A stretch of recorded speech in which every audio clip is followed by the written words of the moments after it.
নজর রাখবো পরবর্তী সংবাদে। টাকা ভর্তি ব্যাগ ছিনতাই করতে এসে আটক হয়েছে দুই যুবক, অবশ্য পলাতক এক। জানা গেছে এই ঘটনা উদয়পুর রমেশ চৌমুহনী এলাকায় রাজীব পেট্রোলিয়ামে বুধবার রাত 10টা নাগাদই এই ঘটনাটি ঘটেছে। পেট্রোল পাম্পের কর্মীর উপর আক্রমণ করেছেন তারা এবং বুধবার রাত আনুমানিক 10টা নাগাদ কৃষ্ণ আচার্য নামের এই পেট্রোল পাম্পের এক কর্মীর টাকার ব্যাগ ছিনতাই করতে গেলে তাদের মধ্যে ধস্তাধস্তি শুরু হয়।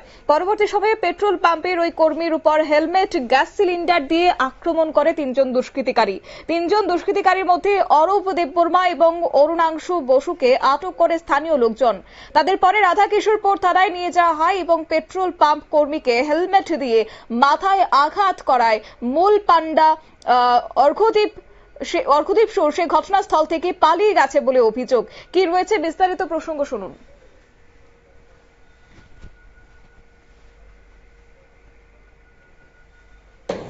আমরা ত্রিপুরা পেট্রোলিয়াম ডিলার্স অ্যাসোসিয়েশন তরফ থেকে এসেছি। কালকে আমাদের ডিলার ভাই রাজীব পেট্রোল পাম্প রমেশ চৌমুহনীতে উদয়পুরে অবস্থিত।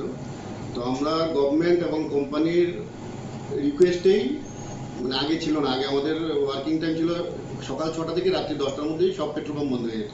কিন্তু গত 1.5-2 বছর ধরে গভর্নমেন্টের তরফ থেকেও একটা রিকোয়েস্ট আছে, আমাদের পেট্রোল পাম্পের মানে ইন্ডিয়ান অয়েলের তরফ থেকে একটা আছে যে ইমার্জেন্সি পিরিয়ডের জন্য, ইমার্জেন্সি সার্ভিসের জন্য রাতে যেন যে যতটা পারে এক্সটেন্ড করার জন্য আমাদের এই সার্ভিস। তো এই আগরতলা তো দুটো পাম্প 24 আওয়ার্স চালু আছে, এখানে উদয়পুরেও রাজীব পেট্রোলিয়াম রাত্রি 12টা অবধি চালু রাখে। কিন্তু কালকে একটা খুব দুর্ঘটনাই বলবো আমি এটা। রাত্রিবেলায় এক ওয়েলম্যান যখন তেল দিচ্ছিল তখন পেট্রোল নেওয়ার জন্য বাইকে করে 3 জন আসেন। এসে টাকা পয়সা নিয়ে ওয়েলম্যানের সঙ্গে কিছু তর্ক বিতর্ক হয়, কিন্তু ওরা তর্ক বিতর্ক দৃশ্যমিত থাকেনি। এটা ভিডিও ফুটেজে আমরা দেখলাম যে প্রচন্ডভাবেই মারধর করেছে ওয়েলম্যানকে, ওকে রাত্রি হসপিটালাইজ করা হয়েছে। এর মধ্যে 3 জনের মধ্যে 2 জনকে পাম্পে যারা ছিল আশেপাশে ওরাই মানে ধরতে বাধ্য হয়েছে। তখন পুলিশ আসার পর ওই 2 জনকে থানায় নিয়ে গেছে।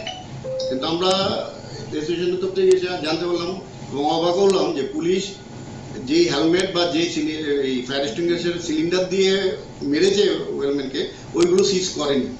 তো আমাদের এখন এটাই সন্দেহ হচ্ছে যে বিচার কতটুকু পাবে ওয়েলম্যান, কারণ আমাদের এই রাত্রি 10টার পর যে সার্ভিসটা আমরা দিই এটা শুধু ইমার্জেন্সি সার্ভিস হিসেবে আমাদের হয়, কারণ আমাদের যে মানে ইলেকট্রিক খরচা বা ওয়েলম্যানের যা স্যালারি সেটাও আমাদের ওঠে না নাইট সেল দিয়ে। তখন কি পুলিশ কোনো ছিল এখানে? আগে তো ছিল, মানে আমি আসার পর আমরা জানতে পারলাম যে আগে রমেশ চৌমুহনীতে মনে হয় কিছু সিকিউরিটির ব্যবস্থা থাকতো, এখন নাকি এটাও কম। এটা থাকলে হয়তো কালকে ওই তৃতীয় যে ব্যক্তি, কি নাম, অর্ঘদীপ সুর, কি নাম তাদের? অর্ঘদীপ সুর, যে ছেলেটা এখনো মানে উনি এখনো অ্যারেস্ট হননি। আমাদের প্রশাসনের কাছে এটা আমাদের একটা দাবি বা আবদার যাই বলুন, যে উনাকে যেন অতি সত্বর অ্যারেস্ট করা হয় আর দৃষ্টান্তমূলক শাস্তি দেওয়া হয় যাতে সারা ত্রিপুরায়। আর এটার মেইন হলো নেশাগ্রস্ত অবস্থায় ওরা ছিল। আর এই যে 2 জন অ্যারেস্ট হয়েছে, আপনারা শুনলেন, অর্থাৎ আজ এই বিষয় নিয়ে সাংবাদিক সম্মেলন করেছে সেই পেট্রোল পাম্পের মালিক এবং সঙ্গে ছিলেন উদয়পুর সমস্ত বিওপির মালিক। এছাড়াও শেষে তারা আরকেপুর থানায় গিয়ে পুলিশ সুপারকে সমস্ত ঘটনা জানালে পুলিশ সুপার সন্ধ্যার মধ্যে বাকি আরেকজন আসামিকে আটক করতে নির্দেশ দিয়েছে থানার ওসিকে। এদিকে কৃষ্ণ আচার্য নামের সেই পেট্রোল পাম্পের এক কর্মীর অবস্থা এখন খুবই আশঙ্কাজনক। তার মাথায় 17টি সেলাই লেগেছে। সে এখন বর্তমানে গোমতী জেলা হাসপাতালে ভর্তি রয়েছে বলে খবর। নিয়ে নিচ্ছি ছোট্ট একটি বিজ্ঞাপন বিরতির, সঙ্গে থাকুন।